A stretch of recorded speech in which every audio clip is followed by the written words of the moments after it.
Good morning. এখন সময় হয়েছে প্রায় 10টা। আর আমরা এখন কোথায় আছি? আমরা এখন আছি ওল্ড দীঘাতে। আর ওল্ড দীঘা থেকে কিভাবে আমরা দীঘা মোহনায় যাব, তা সেটা আজকে আপনাদের সমস্তটা দেখাবো। এখান থেকে কিভাবে যাবেন আর কতটা সময় লাগে, মোহনায় গিয়ে কি দেখতে পারবেন, এই সমস্ত। চলুন দেখা হচ্ছে তাহলে।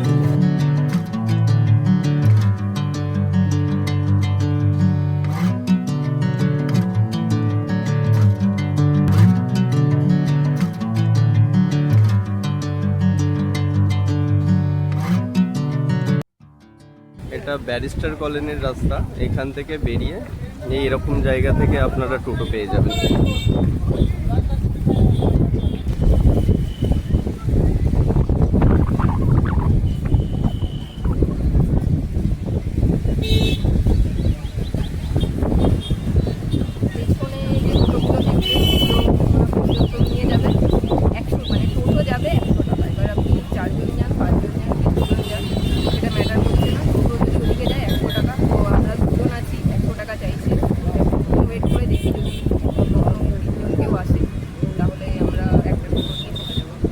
শেয়ারে কত করে?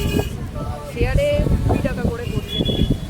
আচ্ছা, আর ওখানে গিয়ে যদি আধ ঘন্টা থাকে সিজার করে যদি আসে তাহলে আরো 100 টাকা, মানে 200 টাকা। 200 টাকা। ওখানে আধ ঘন্টা থাকবে আর নিয়ে আসবে।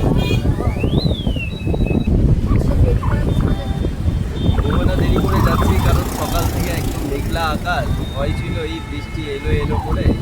সেজন্য ভাবলাম একটু ঘুমিয়ে আরামই করে নিই, ব্যালকানি থেকে সমুদ্রের দৃশ্য দেখা যায়। এখনো অবশ্যই মেঘলা আকাশই, কিন্তু এখন আর না বেরোলে কখন বেরোবো, তাই ভাবলাম বেরিয়েই যাই ছাতা নিয়ে, দেখা যাক যা হবে।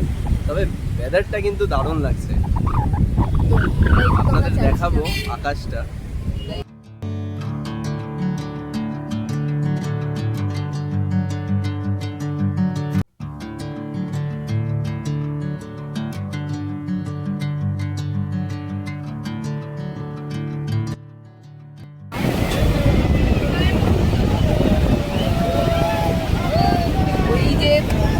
পাথরগুলো দেখা যাচ্ছে জলের নিচে, ওখানে যখন একদম ভাটা থাকে ওখানে গিয়ে ফটো তোলা যায়। তো এখন ওখানে যাওয়া যাবে, জোয়ার আছে।